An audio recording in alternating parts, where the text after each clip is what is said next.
Hey guys, this is Derby and this is Claus, and we're gonna get our So What badges. Okay guys, so before we start looking into all of the planting and things like that, I want to talk to you a little bit about what goes into our food. So the first thing we want to do is we want to look at these prices here of the stuff in front of me. So we have a thing of whole kernel corn.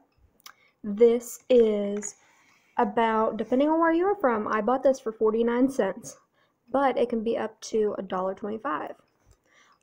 We have a tomato. This was 69 cents. We have a Diet Pepsi. This was $1.98. Then we have a moon pie. I bought mine for 50 cents.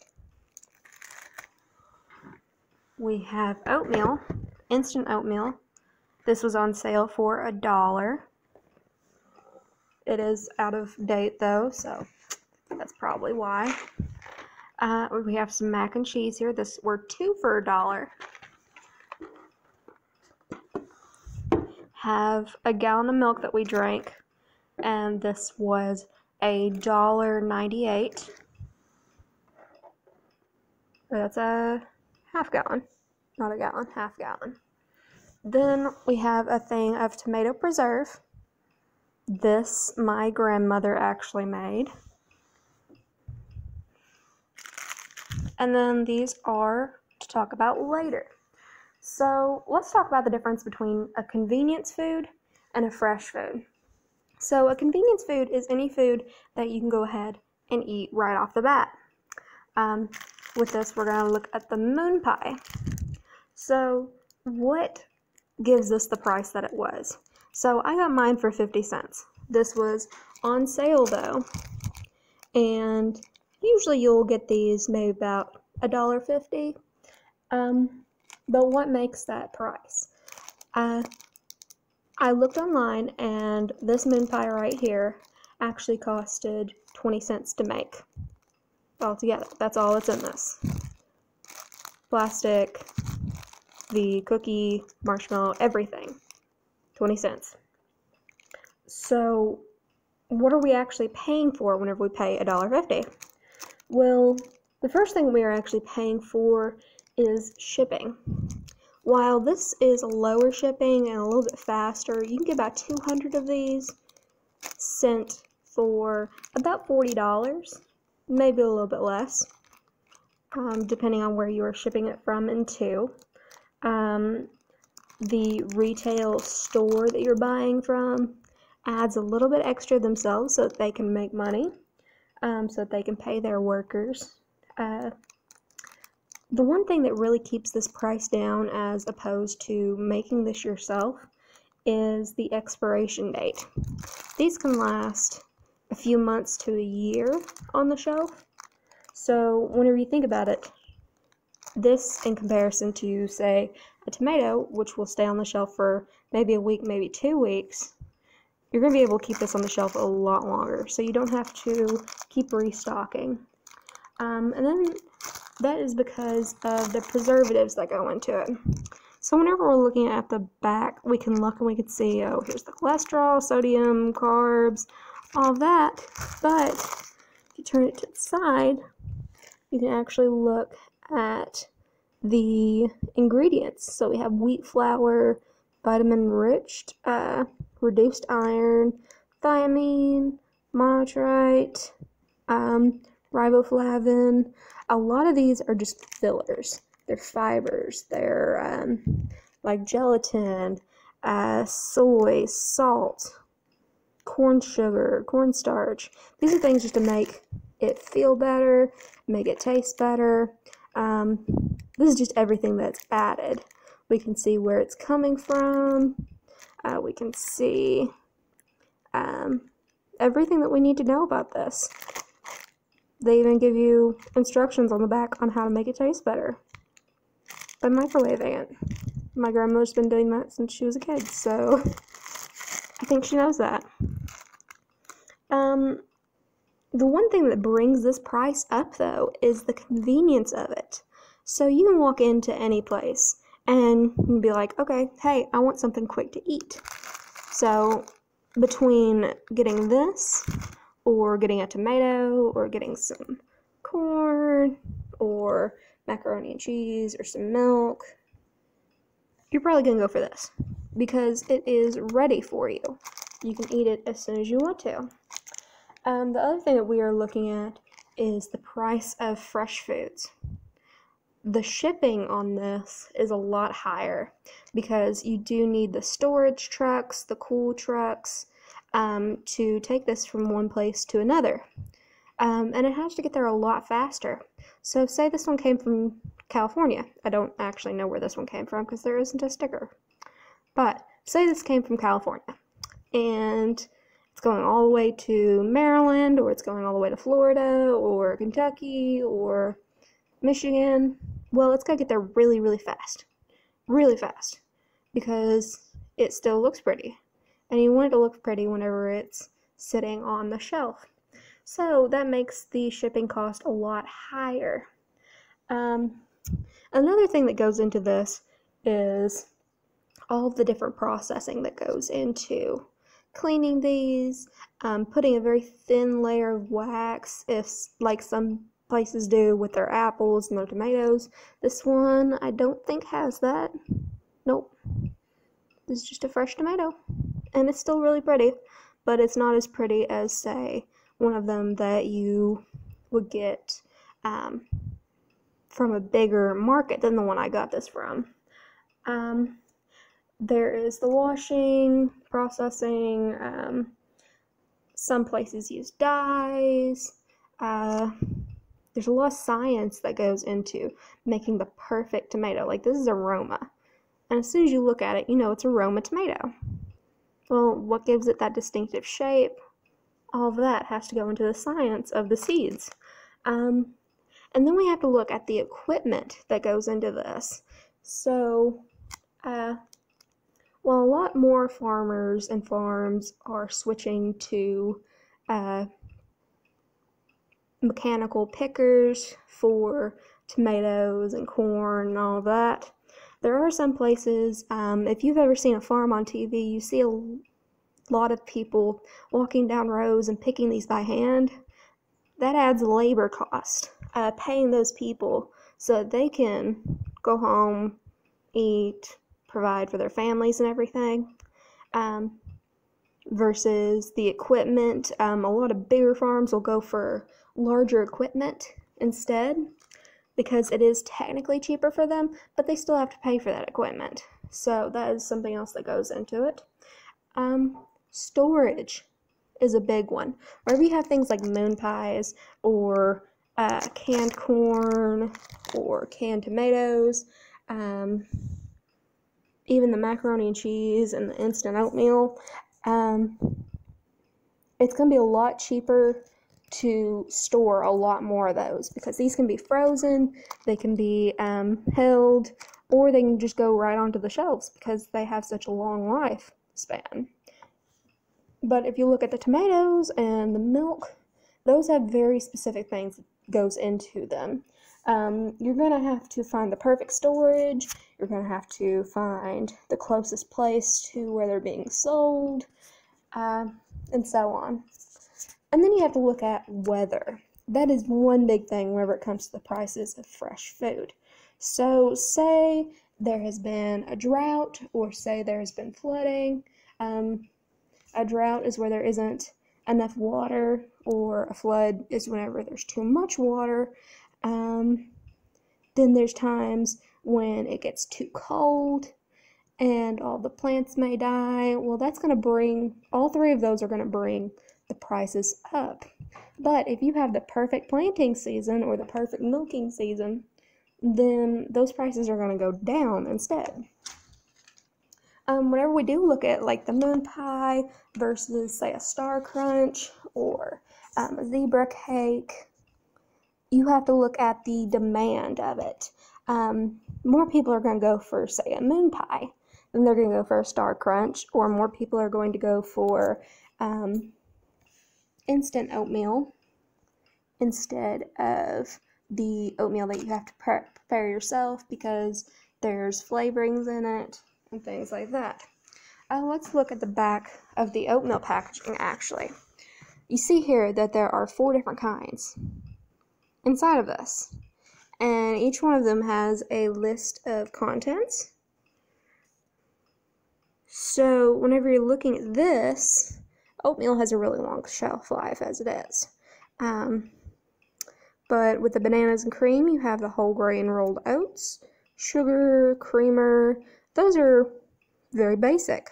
But then you come down to the bottom, and you're seeing the folic acid, the riboflavin, the mononitrates, the added iron, the calcium. Those are just additives. Those make the food go a little bit farther. So you're really getting a lot less, but you don't know it because of everything that's added to it, like the flavors, like the riboflavin, everything like that. So what is processing?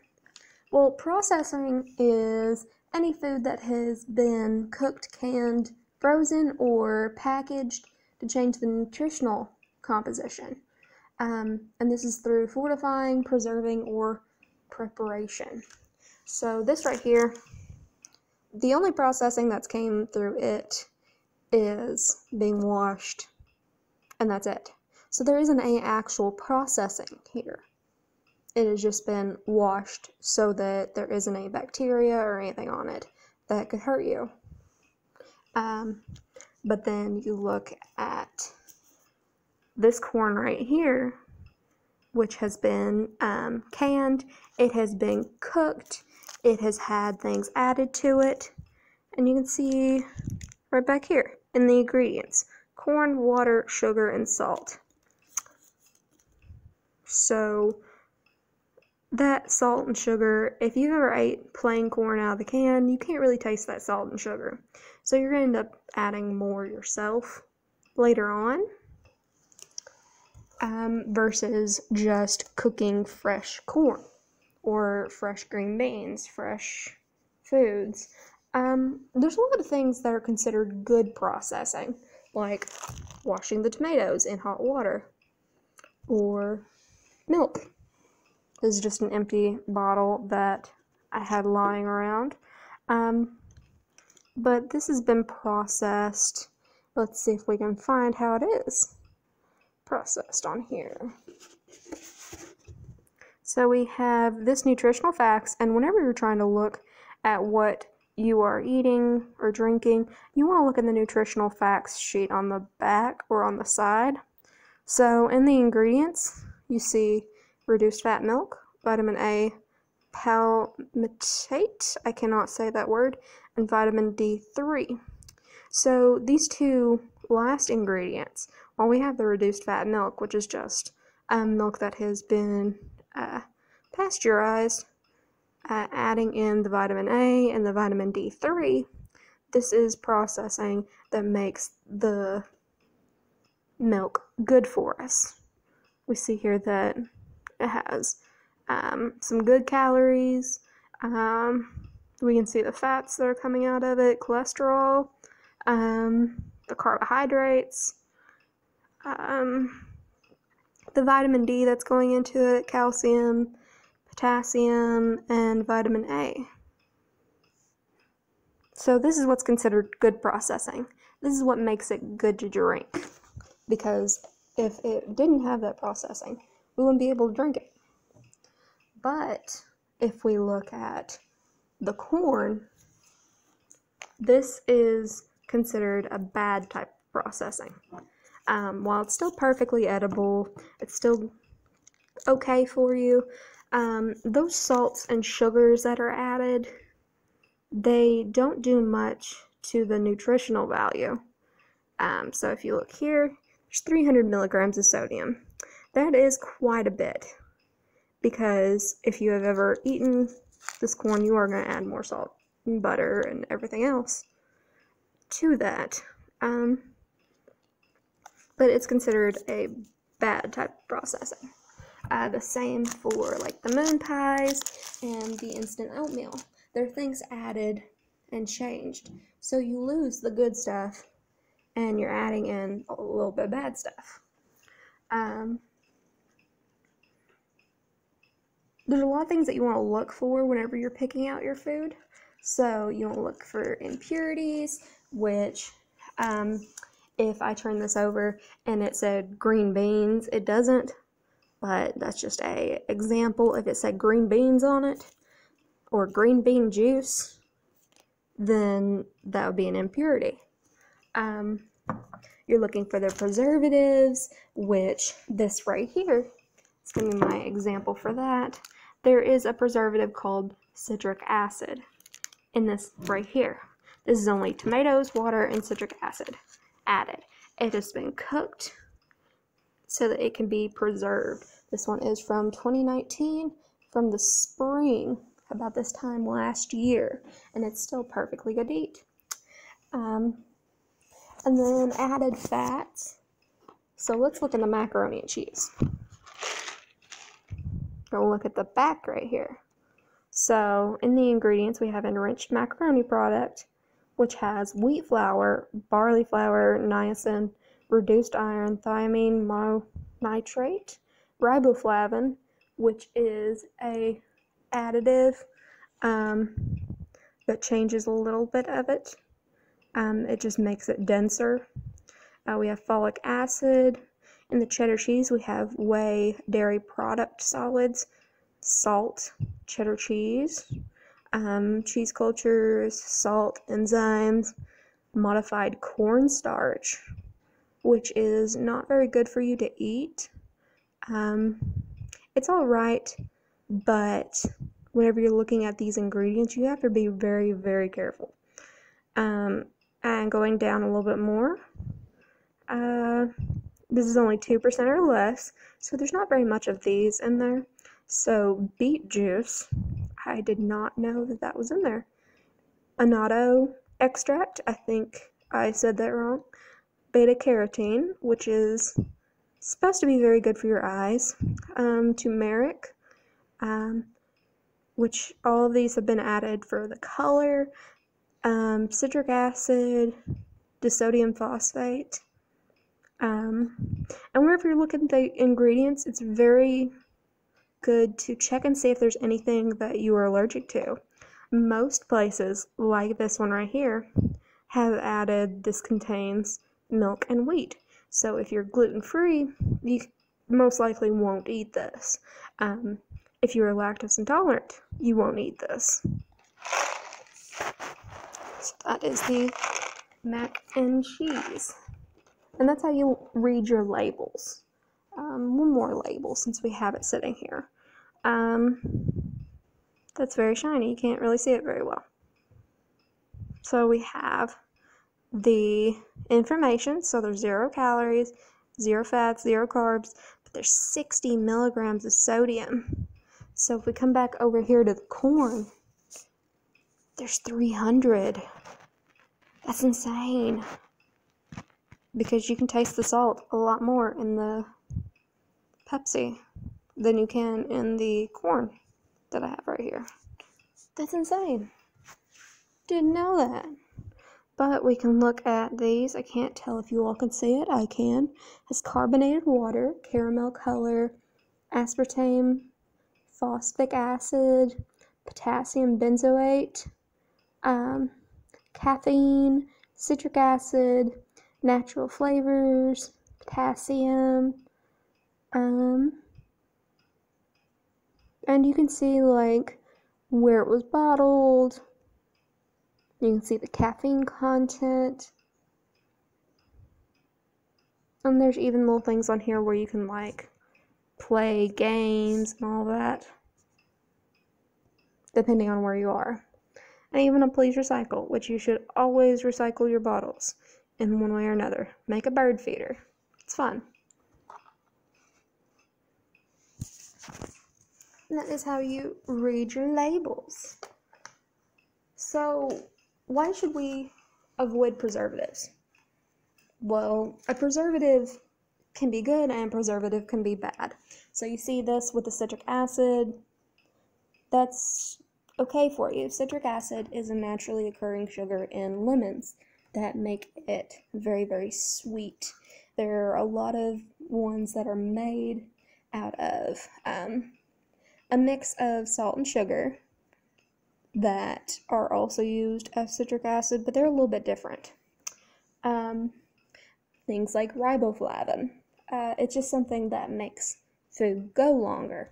There are different fibers that are added to things, like the pancakes, which I'll show you in a minute. But one way that you can avoid preservatives is by eating fresh eggs instead of pre-cracked eggs. A lot of people really like the pre-cracked eggs, but you get a lot of preservatives in there. You get a lot of additives, a lot of things added to make them last longer, to make them stay on the shelf longer, versus a egg that you can just crack at home, and you can use the egg itself, like the shell, for a lot of different things. You can use it for artwork, you can use it for even for your coffee in the morning to take the acidity out if your parents drink coffee. Then you can create your own canned foods out of just regular day-to-day things. Like you can can your own corn. I've done that before. You can make your own jelly, your own candies, your own soups, which I'll get more into that here in a minute. Why should you cook at home though? Well, one of the biggest reasons that I like to cook at home is because it's just fun. And you can also save a lot of money. So I know you're wondering about the waffles here. I have one green waffle and one regular. The regular one I made using my own recipe, and then the green one I actually made using a just plain mix. And you can see it's still very firm. That's because of the riboflavin and everything else that's been added to it to make it stay like that. While this one, which I've had these for about 30 minutes, this one is just very easy to squish. It's not as firm. They taste just the same. They just look a little different. I only dyed this one green because I couldn't tell them apart whenever I was making them. But like things like this, it's fun. It's just something fun you want to do every now and again. Make them different colors, make them into different shapes. And you can also control what goes into your body. So this one has the riboflavin, the cornstarch, baking powders, a lot of salt, while this one has sugar, flour, baking soda, and vanilla, just to give it a little bit of a taste. That's it. So there is a big difference between the two, but they taste exactly the same. And then you can also save money. So I did the math earlier on these waffles, and this one right here costed me 5 cents to make using my own ingredients. This one right here costed me 15 cents. Now, 10 cents don't sound like much, but if you have a big family, say you're a family of 5, then giving each of them 2 pancakes apiece using this, so that's 5 times 2 is 10, so 10 cents a piece, so this can cost you 50 cents to make everybody enough pancakes. This one, on the other hand, is a little bit more difficult math. Can I do it? I think I can. It's going to cost 30 cents for each person to get 2 of these pancakes. Now you have 5 people, so that's 30, 60, 90, 120, $1.50. So that's $1.50 for everybody to eat these. While that doesn't seem like a big difference, that's a whole $1. That is a whole thing of candy or a drink or even 2 of these mac and cheeses. That's a whole nother meal. And you can also save resources. So this came in a plastic bag inside of a cardboard box. These all came in paper bags. And I didn't use anything else. There wasn't any plastic to throw away. There was more flour and things left. And it came out to me saving a lot of the stuff that I had for this for other things later on, versus this was 1 packet. And it was enough to feed me and a couple of other people if I had finished the packet. But altogether, it's just fun to cook at home. It's good to be with your families, your guardians, brothers and sisters, all of that. But let's go back here and let's talk a little bit more about gardening. Okay guys, time for a project. So you're gonna need markers or crayons or pens, whatever, and paper. So this is a really easy project. What we're going to do is we are going to design our own gardens. So if you could plant anything that you wanted, what would it be? Okay guys, so the last thing that I want to talk to you all about is, why do people farm? The first thing is just for enjoyment. Just like with cooking, it's a lot of fun. You get to learn new skills, you get to learn new things to do. Another reason is for your health. Gardening is a lot of work. It is a lot of carb burning, a lot of time is put into it.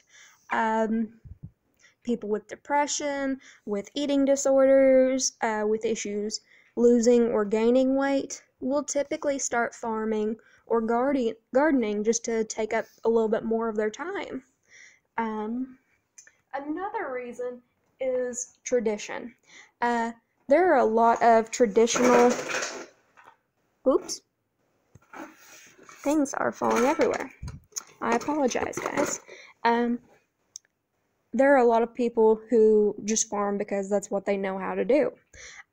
Like with my grandfather, we don't have to garden, but it's really fun. It brings us a lot closer as a family.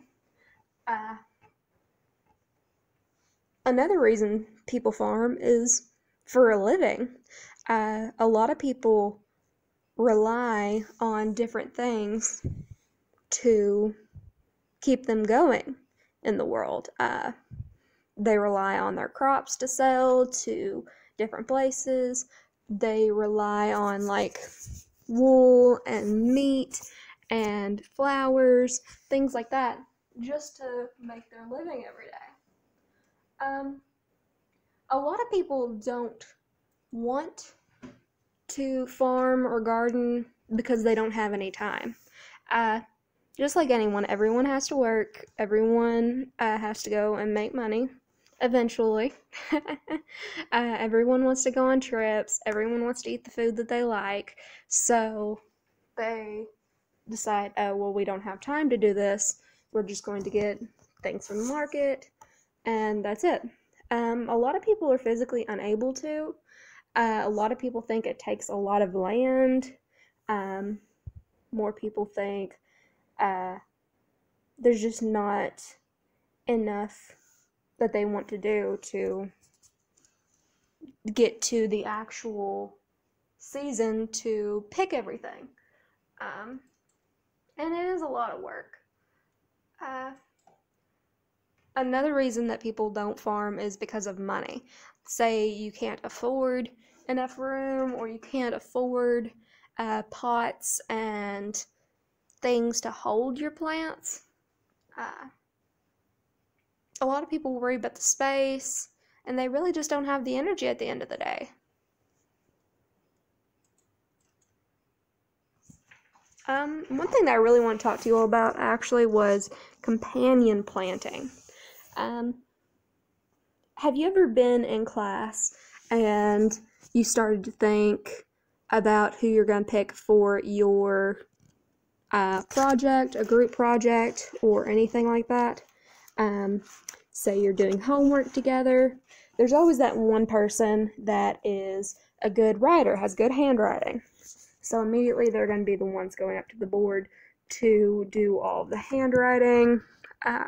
You have one person who isn't scared to get up or is a better speaker, so they're going to be presenting. And then you have the other person who is really good at just doing homework in general. Whenever it comes to that, that is very comparable to companion planting in, say, the Three Sisters. The Three Sisters is a well-known Native American way of planting, where you start with corn, which grows tall and is able to hold up beans, which grow around it to protect it from varmints, raccoons, possums, rabbits. And then you have pumpkins or squash that will grow at the bottom. And this will keep away weeds, it'll keep away certain bugs. Another example would be tomatoes. A lot of tomato farmers will actually plant marigolds, which is a type of flower, to keep bugs away, especially worms. It's said that the worms don't like the smell of marigolds, so they will stay away. There is also container planting. This is very important for a lot of farmers, and you can see right here. If you don't have a lot of time on your hands, or you don't have the space, there's always making a garden in a container. These are just 3 different containers that we use. This right here is just a odd little planter that you have a lid that isn't completely on, so there's still air going in, and all of the water that is down in here in the soil can help re-water the plants over and over again, kind of like a terrarium, which is a ecosystem all in one jar. Right here we have a plastic reusable, and all planters that are plastic are reusable. A lot of people don't believe that because there are those single use, but we have been using the same ones for about 6 years now, and they last pretty good. We have right here some loofah, which is a type of gourd.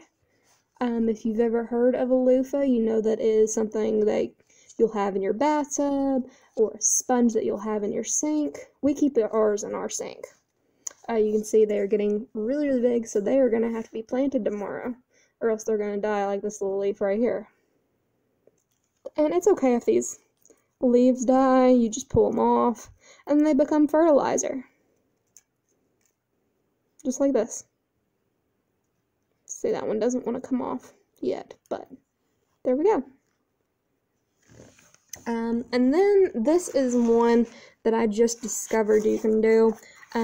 This is all fertilizer and starter soil right here that the plant is in. This is also a loofah. It's growing a lot taller than the other ones. You see this? This means it's ready to grab onto something. So it's ready to climb a stick of corn or really anything you can get a hold of. But this is just an old newspaper. It's crumbled up. And the thing that I like about this is it doesn't hold in all of the water, so it drips, as you can see. And you can also see that the roots don't get caught, so they don't rot inside. So that means you're going to have a lot better plant than if, say, it was in a plastic one.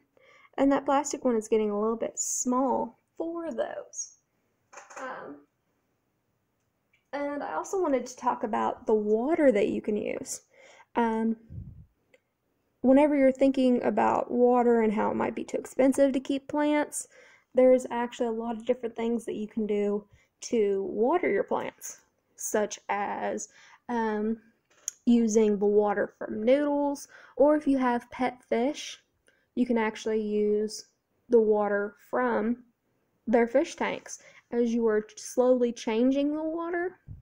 such as if you have a fish bowl, you need to change the water every other day a little bit, or take a little bit out of it every day and add a little bit of clean water. So that's what I do, because the dirty water from fish is going to fertilize this even more. So like there's little pieces of food from my betta fish and some stuff from my tetra. And this right here is a little piece of shrimp from, dried shrimp, from my female bettas, my sorority, which are brand new, and they are really sweet. You'll see a video of me grabbing some of their water here in just a minute. And then there's lighting. Whenever you're thinking about the type of lighting that you want to use, I'm actually going to come over here real quick, right across from me. Of course, everybody knows you can use sunlight, but right here I have a dual setup. So this is just a regular lamp with a 55-watt bulb, and this is underwater grass. So that's why this is all murky and it's really deep. This is grass that grows underwater, and you'll see in just a minute what I'm talking about. This light right here, this shouldn't hurt anybody's eyes, I hope, is a pink and blue UV light. So for plants that need a lot more light, I use this, like Loofah, which have to grow in pure sunlight. But that's all there is for right now. I'll see y'all next time whenever we go on our trip around the farm. Not all gardens are above ground. Like this one, a lot of them can be underwater. So if you look here, I have a lot of different little plants with the light already ready for them. This is an LED light, like the one that we have over the squash and the loofahs. But you can see here I have a lot of grass that's growing. There's some tall grass. Back there in the back is some short grass, and it has grown a lot today. And then we have some hornwort, which is that green, the dark green stuff back there. And you can see these little pieces of algae that are exploring, and they're going to help the plants grow even more. But the reason for this is to help fish that feed on plants. So it's not just us that end up eating all the crops that farmers grow. All of our little pet friends do too.